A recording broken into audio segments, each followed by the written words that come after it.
ఈ రోజు మన వీడియో ఏంటంటే తాటి బెల్లంతో టీ ఎలా ప్రిపేర్ చేసుకోవాలో అనే వీడియో గురించి అయితే చూపించబోతున్నాను. ఈ రోజుల్లో ఎక్కువగా షుగర్ వాడాలంటే చాలా భయపడుతున్నారు. అది అందరికీ కూడా తెలిసిన విషయమే. ఈ షుగర్ కి భయపడి కొంతమంది టీ కూడా తాగడం మానేస్తున్నారు. అటువంటి వారికి అయితే బాగా యూజ్ అవుతుందని అనుకుంటున్నాను. ఒక రోజు మా వారు అయితే తాటి బెల్లం తీసుకొచ్చి ఈ తాటి బెల్లంతో టీ ప్రిపేర్ చేయి చాలా బాగుంటుందని చెప్పారు. మా వారు చెప్పడమే ఆలస్యం, ఇంకా వెంటనే నేను టీ ప్రిపేర్ చేసి ఇచ్చేసాను. చాలా టేస్ట్ గా వచ్చింది. మరి ఇంత టేస్టీ తాటి బెల్లం టీని ఎలా ప్రిపేర్ చేసుకోవాలో ఇప్పుడు మనం వీడియో అయితే చూసేద్దాం.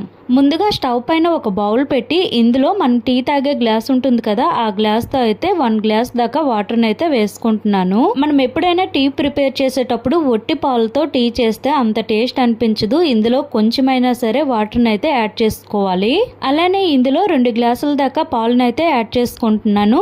ఇక్కడైతే నేను ఇద్దరి కోసమే టీ పెడుతున్నాను కాబట్టి మొత్తం 3 గ్లాసులు, 1 గ్లాస్ వాటర్, 2 గ్లాసులు పాలు అయితే వేసుకుంటున్నాను. ఈ పాలు మరిగే లోపు ఇప్పుడు ఇందులో ఒక చిన్న అల్లం ముక్క, అలానే 2 ఇలాచీలను దంచి పెట్టుకోవాలి. ఇక్కడ మనకి పాలు అయితే మరుగుతున్నాయి కదా, ఇప్పుడు మనం ముందుగా దంచి పెట్టుకున్న అల్లం ఇలాచీలను అయితే ఇందులో వేసుకోవాలి. అలానే ఇందులో 2 టేబుల్ స్పూన్ల దాకా టీ పొడిని వేసుకుంటూ దీన్ని కలుపుకుంటూ దీని కలర్ మారినంత వరకు కూడా మరగనివ్వాలి.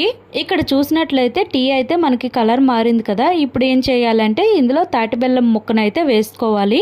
ఈ తాటి బెల్లం ముక్క అనేది కరగడానికి కొంచెం టైం పడుతుంది కాబట్టి ఇప్పుడే వేసుకుంటే మంచిది. అలానే ఈ తాటి బెల్లం యొక్క బెనిఫిట్స్ ఏంటో ఇప్పుడు మనం తెలుసుకుందాం. ఈ తాటి బెల్లంలో B1, B2 విటమిన్స్ అనేవి పుష్కలంగా ఉంటాయి. ఎక్కువగా ఎవరైతే నరాల బలహీనతతో బాధపడుతున్నారో వాళ్ళకైతే ఈ తాటి బెల్లం అనేది చాలా బాగా యూజ్ అవుతుంది. ఆ నరాల బలహీనత అనేది పోగొట్టేస్తుంది. అలానే మనకి ఎక్కువ ఎనర్జీ కూడా ఇస్తుంది.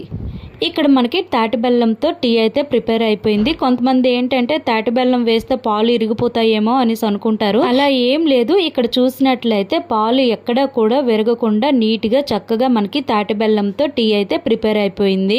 ఇప్పుడు మనం ఈ టీని అయితే ఫిల్టర్ చేసుకుందాము. మనం ఎప్పుడైనా సరే టీ ఫిల్టర్ చేసుకున్న తర్వాత 1-2 సార్లు ఇలా గ్లాసులో వేసి కలుపుకోవాలి.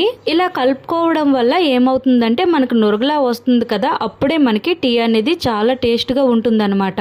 మరి ఇన్ని హెల్త్ బెనిఫిట్స్ ఉన్న ఈ తాటి బెల్లం టీని మీరు కూడా ఒకసారి ట్రై చేసి చూడండి. అలానే ఇప్పటి నుంచి షుగర్ కు బదులు ఇలా తాటి బెల్లంతో టీని అయితే ప్రిపేర్ చేసుకుందాం. ఈ వీడియో అయితే మీకైతే యూజ్ అవుతుందని అనుకుంటున్నాను.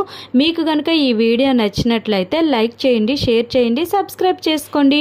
మరికొన్ని వీడియోలతో మళ్ళీ కలుద్దాం. Thank you for watching.